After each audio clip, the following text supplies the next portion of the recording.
ध्यान दीजिए, हम लोग देख रहे हैं दो चरों वाले रैखिक समीकरण। कौन सा समीकरण? रैखिक समीकरण ना। इसका आज पार्ट नंबर 6 होगा। पार्ट नंबर कितना है? 6 है। क्लियर? ये डेली आपका वीडियो जाता है अखिलेश कॉन्सेप्ट प्रॉपर।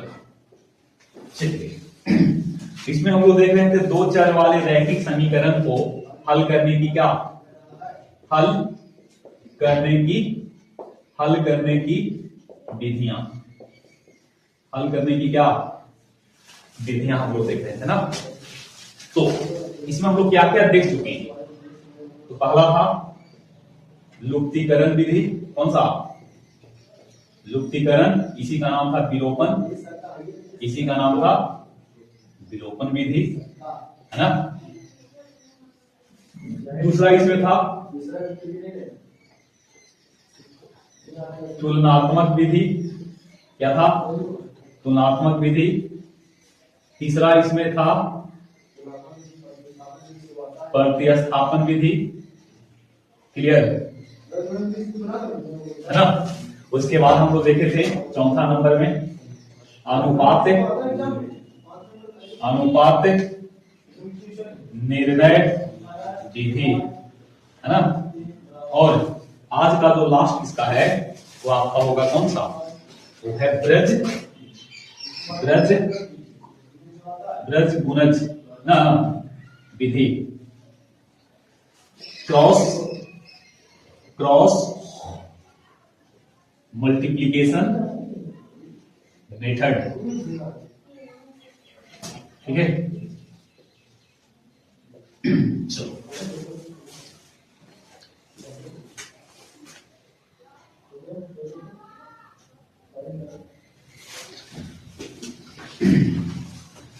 तो आज हम लोग देखेंगे क्रॉस मल्टीप्लिकेशन मेथड, है ना। तो इसके बारे में समझेंगे। ध्यान से देखिएगा। a1x plus b1y plus c1 बराबर 0, एक इक्वेशन हो गया। और a2x plus b2y plus c2 बराबर कितना? ये आपका दूसरा इक्वेशन है ना। अब इसको क्रॉस मल्टीप्लिकेशन मेथड की सहायता से x और y का मान निकालना है। तो उसके लिए हम लोग क्या करेंगे? सबसे पहले x लिखेंगे, उसके बाद y लिखेंगे और यहाँ पे 1 लिखना होगा। क्लियर? चलो, अब जिसको निकालना है उसको छुपा लीजिए, है ना। और बाकी के गुणांक को लिख लीजिए। यहाँ पे b1 होगा, इसको छुपा लिया ना, तो गुणांक होगा b1 b2 c1 c2। तो b1 b2 और यहाँ होगा c1 c2। यहाँ भी लिखना होगा, तो इसको छुपा लेंगे और लिखेंगे c1 c2 और यहां से a1 a2। क्लियर? और यहां लिखना है तो इसको छुपा लेंगे, तो a1 a2 और b1 b2, है ना। हम लोग इस प्रकार से गुणा करेंगे, ठीक है, ऐसे। और यहाँ पे गुणा आपको इस प्रकार से करना है ना। और इस प्रकार से नहीं करना चाहते हैं तो आप माइनस में लिख लीजिएगा, है ना। तो चलो गुणा कर लेंगे। x बटा b1 c2 क्या होगा? b1 c2 minus b2 c1 होगा। उसी प्रकार से इन दोनों में गुणा c1 a2 minus c2 a1 और ऊपर में होगा y। यहां पे क्या होगा?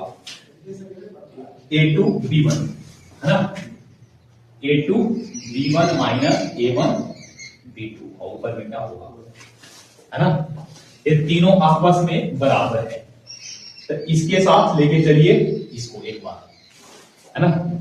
तो यहां से होगा x बटा b1 c2 minus b2 c1 बराबर 1 by a2 b1 minus a1 b2। ये ना, यहां से x निकाल लीजिए तो होगा b1 c2 minus b2 c1 divided by a2 b1 minus a1 b2। कौन निकल गया? x निकला। उसी प्रकार से क्या निकाल लीजिए? y। y निकालने के लिए हमसे डायरेक्ट लिख लो, हो जाएगा C1A2 minus C2A1 divided by A2B1 minus A1B2, और ये क्या निकल जाएगा 1, है ना। और यही इसी का नाम है क्या, क्रॉस मल्टीप्लीकेशन मेथड।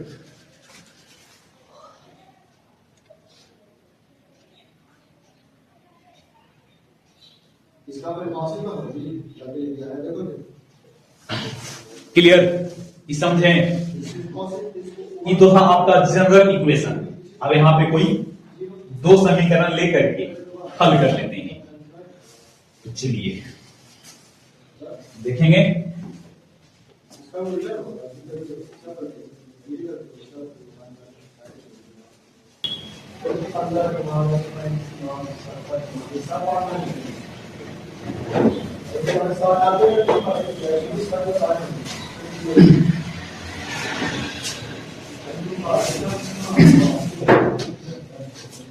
क्लियर है, चलो कुछ एग्जांपल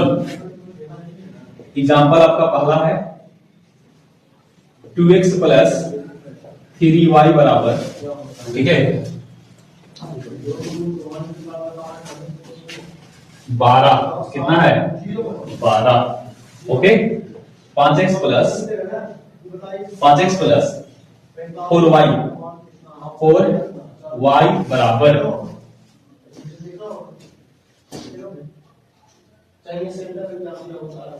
23। ये हो गया समीकरण पहला, ये हो गया दूसरा ना। कौन सी मेथड की सहायता से, ब्रज गुणन, देखिए बाई क्रॉस मल्टीप्लिकेशन मेथड, है ना।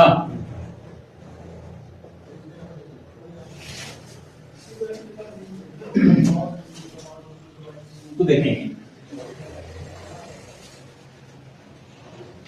सबसे पहले यहाँ पे क्या लिखेंगे, x, है ना, उसी प्रकार से y और उसी प्रकार से 1 लिखेंगे। क्लियर, तो x को छुपा दीजिए, तो क्या लिखोगे 3 4 12 और क्या 23, है ना।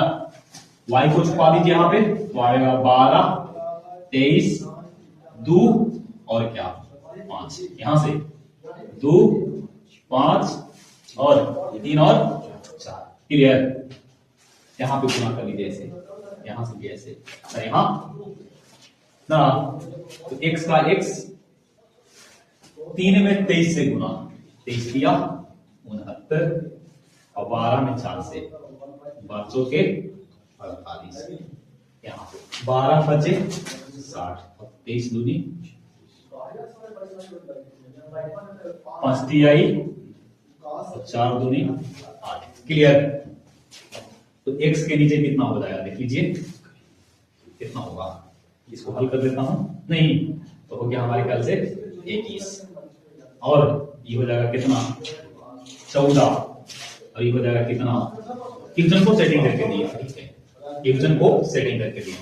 अब कितना, x बटा कौन है 21 है, अब इसकी तुलना 1 बटा कितना से कर दिए 7 से, है ना। उसी प्रकार से y बटा कितना है 14, अब इसकी तुलना 1/7 से, तो फाइनली यहां से x बराबर 21 बटा 7 होगा, और यहां से 14 बटा 7, x बराबर यहां से 3 और y बराबर 2, और यही आपका क्या होगा। क्लियर, इतना अगर बनाते हैं तो आपका पेपर में 5 अंक मिलेगा, कितना मिलेगा 5 मार्क्स, है ना, 5 मार्क्स याद रखिएगा। क्लियर, समझ गए, अब तो ऐसा ही बनाना होता है। एक दो एग्जांपल और देख सकते हैं, नहीं तो हम लोग आगे बढ़ेंगे, कल आपका एनसीईआरटी बुक का लेसन स्टार्ट हो जाएगा, ठीक ना। थ्योरी पोर्शन हमने सारा कवर कर चुके हैं, ठीक है ना। चलो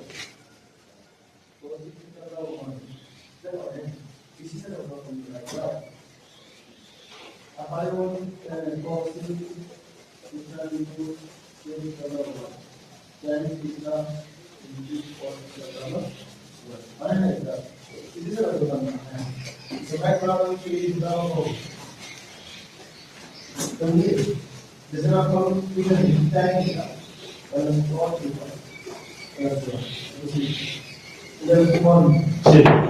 कुछ एग्जांपल और है ना, एट रैंडम उठा करके कोई भी प्रश्न 3x माइनस 4y और प्लस 1 बराबर कितना, 4x माइनस 3y माइनस 2 बराबर कितना, इसको हल करना ना।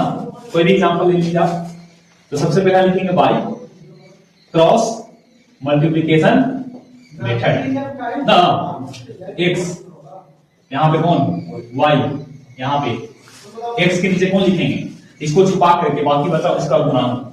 तो -4 चिन्ह के साथ -3 1 और 1 -2 3 और कितना 3 4 -4 माइनस, क्लियर। ये दोनों कैसे गुणा करना है, लेकिन यहां उल्टा है ना। तो x तो क्या लिखोगे, -4 में -2 से गुना और -3 में 1 से गुना, लिख सकते हैं ना ऐसे, बोलिए दिक्कत नहीं ना है। और y 1 में 4 से गुना -2 में 3 से गुना, यहां पे 4 में -4 से और 3 में -3 से, लिख सकते हैं ना। x माइनस माइनस प्लस हो जाएगा और 4 दूनी माइनस माइनस प्लस 3 एकम, क्लियर। 4 प्लस देख लीजिए, और यहां से 1/-16 प्लस 9, क्लियर।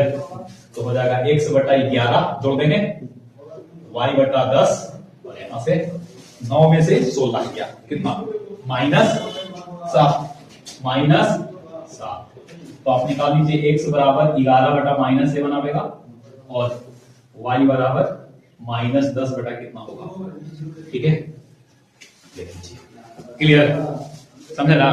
कोई भी प्रश्न लेकर के इसको आप क्या कर सकते हैं, बना सकते हैं, ठीक। आगे बढ़ेंगे और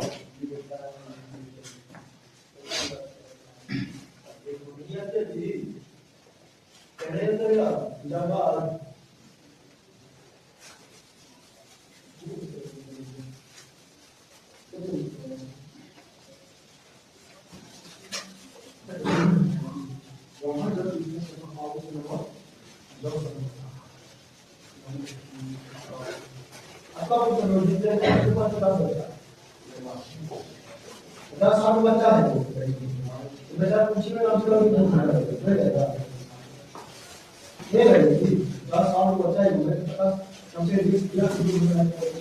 चलिए ध्यान दीजिएगा, ठीक है। अब हम लोग देखेंगे आलेख, क्या नाम है, आलेख, ये भी बता देते हैं, है ना। कहा जाता है ग्राफ ना, क्या नाम है, ग्राफ।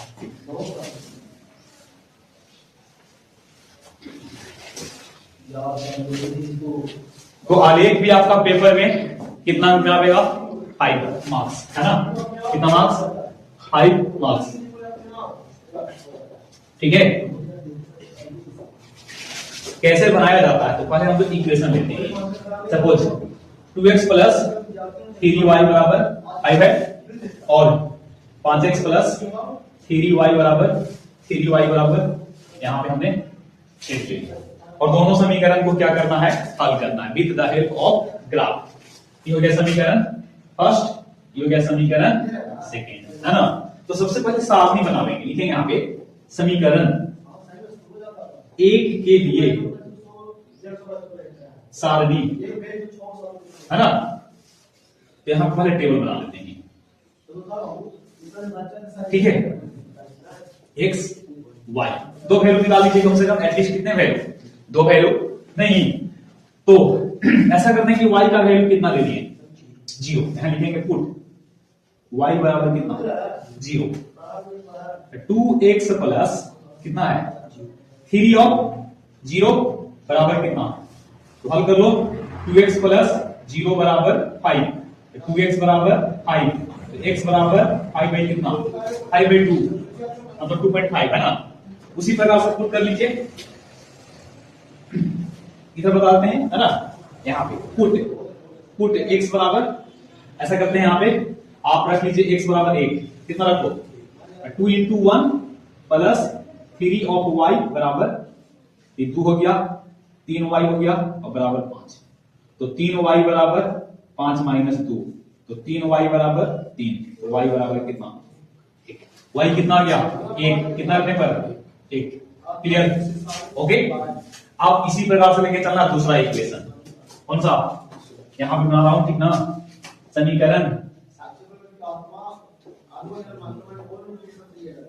समीकरण 2 के लिए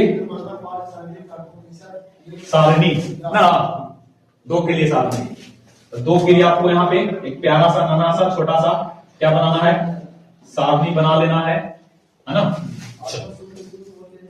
कोई वैल्यू रख के देख लीजिए, y बराबर 0 ले लीजिए, है ना, तो लिखेंगे पुट y बराबर 5x प्लस 3 इंटू 0 बराबर कितना, 5x प्लस 0 बराबर, तो 5x बराबर 8 होगा ना, x बराबर 8 बाई कितना, 8 बाई 5।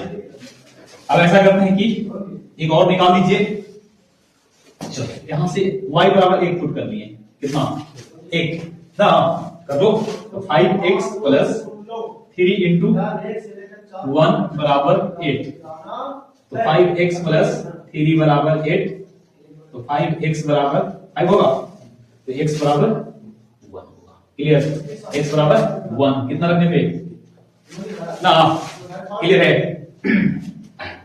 अब बनाना होगा, देखिए वहां पे आपको पेपर मिलता है ग्राफ का अलग से, ठीक ना, तो ये आपको जो ब्लैंक एरिया होता है ना, उधर आपको लिखना होगा सारा मटेरियल, और साइड वाला में, बैक साइड में आपको ग्राफ बना हुआ रहता है, उधर आपको ग्राफ प्लॉट करना होता है। क्लियर, हम यहां पे करते हैं सबसे पहले इस प्रकार से, ठीक है,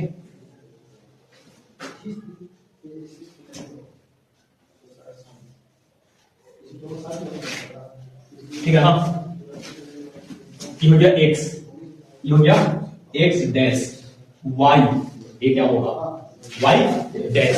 क्लियर, ये आपका ओरिजिन होता है, मूल बिंदु 0 0, मूल बिंदु 0 0। यहां पे लिखना होता है पैमाना, क्या लिखेंगे, यहां पे लिखना होता है पैमाना, क्या लिखोगे, पैमाना, कुछ यहां पे मानेंगे, हम मानते हैं कि 10 एकक बराबर कितना माना, 1 माना, कितना, 10 छोटा सा घर होता है कि नहीं, उसको हमने प्यार से कितना मान लिया है, 1 ना। चलिए 0 है, इन्हें आपका धनात्मक, x में धनात्मक, x में ऋणात्मक, y में धनात्मक। अभी ई वाला लाइन का नाम है क्षैतिज रेखा, क्या नाम है, क्षैतिज रेखा। अब इसका नाम है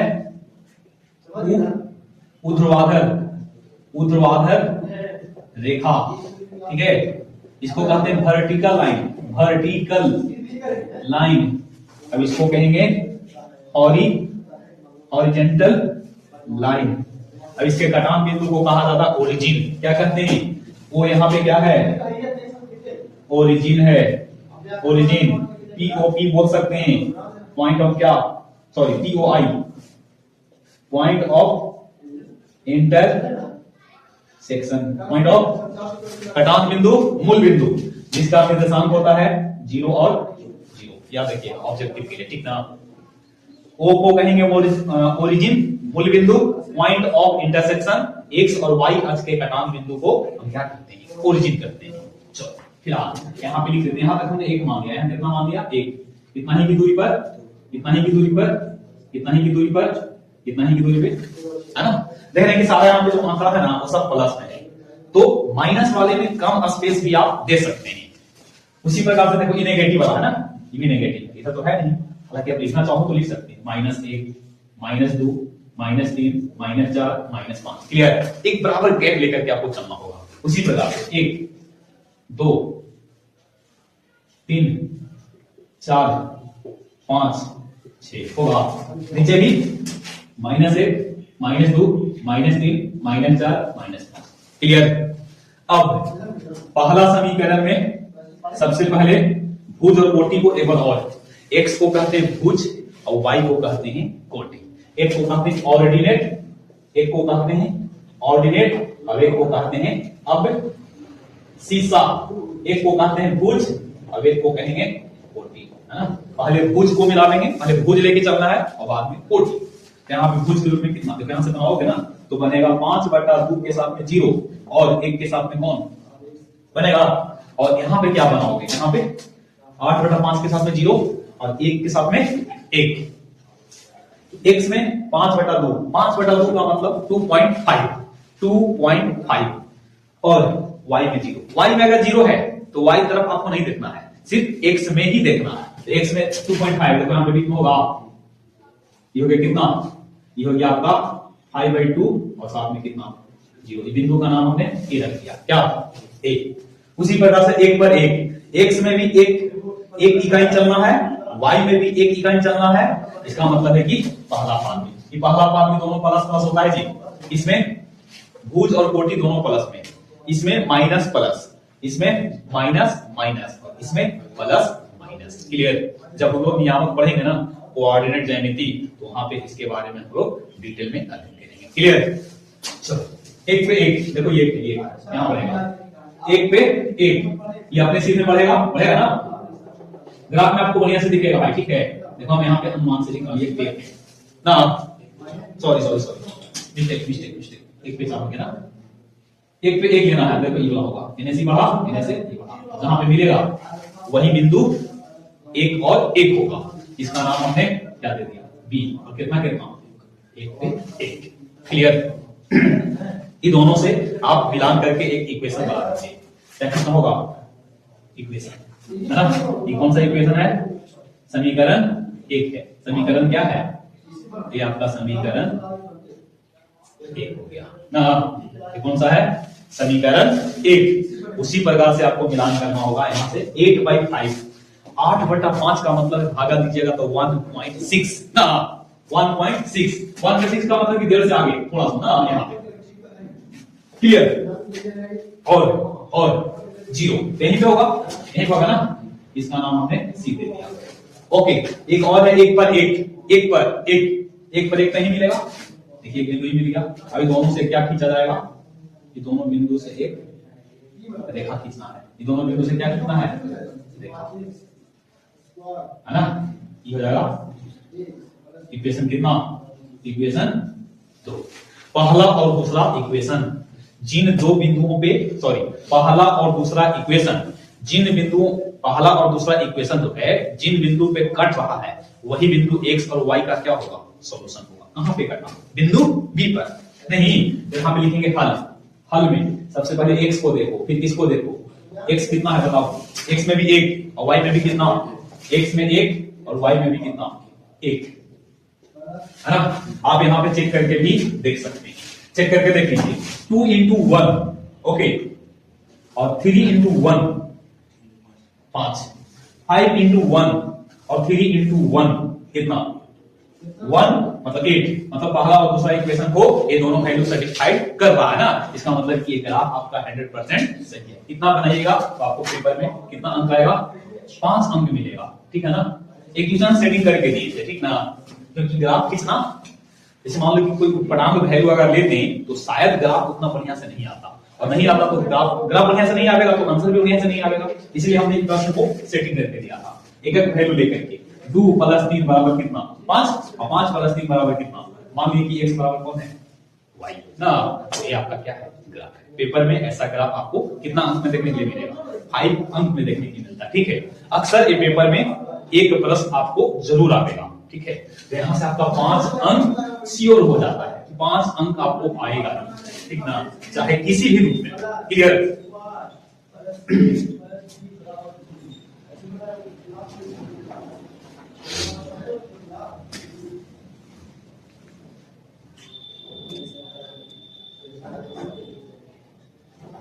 इधर आइए, फोटो, इसमें फोटो इसे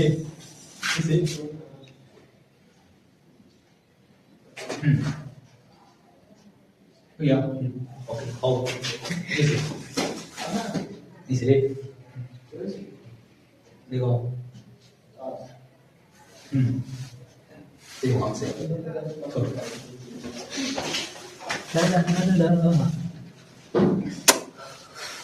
हो गया, एक बनाएंगे आप, बनाओ।